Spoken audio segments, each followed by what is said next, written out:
Olá, eu sou Borges Júnior.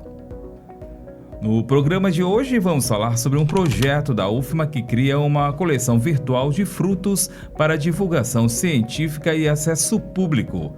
É a Carpoteca. Para conversarmos sobre esse assunto, recebemos a acadêmica em Ciências Biológicas pela UFMA, a Universidade Federal do Maranhão, Maria Luísa Alves Soares. Ela também é integrante do LEB, Laboratório de Estudos Botânicos. Maria Luísa, seja bem-vinda. Obrigada. Começo te perguntando sobre a carpoteca. O que é uma carpoteca? Uma carpoteca, ela é uma coleção científica e o objetivo dela é exclusivamente conservar e armazenar frutos para contextos de estudos futuros, análises ecológicas e diversos outros estudos que a gente pode desenvolver. E o que te levou para esse caminho, a desenvolver esse tipo de pesquisa, de estudo? Por fazer parte do Laboratório de Estudos Botânicos, ao ingressar no laboratório, o meu orientador, Eduardo Almeida, ele me mostrou algumas oportunidades que eu poderia seguir dentro da botânica. Então, eu me interessei bastante na área de taxonomia, que é basicamente onde a gente identifica as plantas. São muitos detalhes, é um pouco mais técnico, sabe? Então, comecei a identificar plantas e aí foi quando ele me mostrou o trabalho em relação à carpoteca, que era uma coleção que a gente estava meio parada, porque não tinha alguém para também continuar a pesquisa, que já tinha sido iniciada. E aí foi quando eu me interessei e me apaixonei. E em relação às coleções de frutos nos herbários do Maranhão, atualmente, como é que está? Qual é a situação? Então, atualmente a gente tem 6 herbários no Maranhão, distribuído no Maranhão todo. Mas em relação às coleções botânicas, os herbários eles sempre estiveram bem mais à frente em relação ao desenvolvimento, à estrutura mesmo. Já em relação às carpotecas, sempre foram umas coleções vistas como coadjuvantes ali, sabe? E aqui, atualmente, a gente tem uma carpoteca bem estruturada até na UEMA, daqui de São Luís, mas aqui no Herbário do Maranhão, que fica aqui na UFMA de São Luís, a gente não tinha essa estrutura tão desenvolvida. Tem ligação também com o herbário criado pela professora Terezinha Rego, né? Então, o herbário da Terezinha Rego, da doutora Terezinha Rego, ele também era um herbário, mas voltado mais para a área farmacológica. Então, a partir das plantas ali, dos estudos, de acordo com as propriedades medicinais daquela planta, ela fazia os estudos e produzia também, né, os fármacos ali. Já o herbário que a gente tem na biologia, ele já é voltado para armazenamento científico mesmo. A gente não faz produção, a gente literalmente identifica as plantas e armazena elas para os estudos. Quem nos ouve, nos assiste neste momento e estiver se interrogando, por que criar uma carpoteca digital? Como é que você responde? Então, eu acredito que hoje, principalmente em relação à questão da globalização que a gente já tem, né, em relação a essas teias de comunicação, é uma questão também de acessibilidade. Então, imagina, antes a gente tinha várias coleções botânicas, não só herbários, carpotecas, que a gente tem também atualmente, mas as pessoas, quando precisavam consultar aquele acervo, precisavam estar presencialmente ali. E depois desse desenvolvimento científico, os herbários, eles conseguiram estar ali interligados digitalmente, mas em relação a carpotecas, a gente não tem isso ainda. A gente não tem esse desenvolvimento e essa acessibilidade para deixar ela disponível ao público dessa forma. Então, eu acredito que seja uma forma muito boa de trazer um pouco dessa acessibilidade também. Então, a gente pode dizer que a carpoteca digital, a importância dela passa pela questão do acesso, né? Isso também. Além disso, nas coleções habituais, a gente tem no herbário, sim, frutos armazenados. Mas o que acontece? Qual é a problemática disso? A gente tem diversos frutos de diversas formas, texturas, consistências, e o armazenamento deles em um herbário é muito mais difícil de manter. Porque, para quem não conhece, no herbário a gente tem a planta armazenada, a gente chama de essicata. E essa essicata é uma planta que ela passa por um processo de prensagem. Então, as plantas elas ficam a gente tenta deixar as plantas o mais plano possível para a gente conseguir ter bastante espaço para esse armazenamento. Então, elas são secas e aí sim são levadas para o herbário para serem depositadas. Qual é a problemática do fruto aí?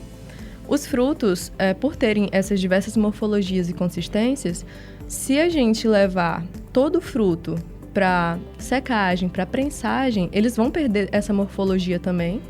E também a gente tem frutos muito grandes, então seria muito mais difícil da gente armazenar e ter essa morfologia conservada. Com a carpoteca, a gente consegue manter a morfologia do fruto quase intacta por muito tempo. Então, além dessa questão da acessibilidade, a gente tem também essa conservação maior desse acervo, já que a questão do fruto vai ajudar também na identificação daquelas plantas, daquelas espécies. Me parece aí, pelas colocações, de que há um interesse específico, mas também eu penso em curiosos. Quem quiser, de repente, acessar, como é que faz? Então, atualmente, a gente tem o herbário, a gente tem um site do herbário, Herbário Mar, e nesse herbário a gente vai ter uma janela direta para a carpoteca virtual. Então, os dados serão inseridos ali, diretamente, e a gente vai ter diversas fotografias, informações sobre aquele fruto, onde foi coletado, e todas essas informações que as pessoas que coletam descrevem em relação àquela planta. Já tem um endereço? Então, a gente tem o site Herbário Mar, mas as informações dos frutos ainda estão sendo adicionadas aos poucos. Muito bem, estamos conversando com a acadêmica em Ciências Biológicas pela UFMA, Universidade Federal do Maranhão, Maria Luísa Alves Soares. Ela também é integrante do LEB, que é o Laboratório de Estudos Botânicos. Ela conversa com a gente sobre a criação de uma carpoteca digital para a catalogação e preservação de frutos. Agora, Maria Luísa, como é que são as imagens e descrições na carpoteca digital?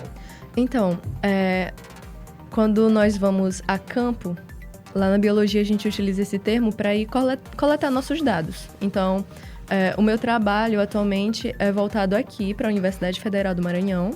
Então, quando vou a campo, ou seja, quando vou atrás desses frutos para coletar, eu já levo uma câmera mesmo fotográfica e esses frutos eles são fotografados já desde a planta mãe. Quando ele ainda está lá na planta, eles são fotografados em diversos ângulos, são coletados e levados para o laboratório.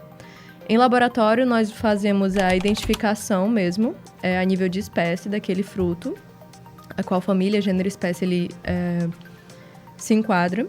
E quando a gente chega em laboratório, nós temos mais um ciclo de fotografias desse fruto, tentando pegar o máximo de detalhes possíveis em relação a ele.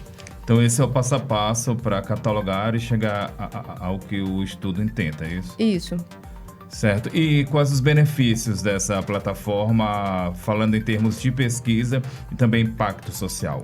Então, em relação a questões de pesquisa, o que acontece? Quando a gente precisa identificar uma planta, assim, eu sempre costumo dizer que tudo começa no herbário. Porque, por exemplo, aquele fármaco, aquele medicamento que a gente utiliza à base de alguma planta, à base de extrato, quando o pessoal da farmácia, de todas as outras... Quando as pessoas Quando as pessoas de outros cursos, outras universidades procuram a gente em relação ao herbário, é justamente para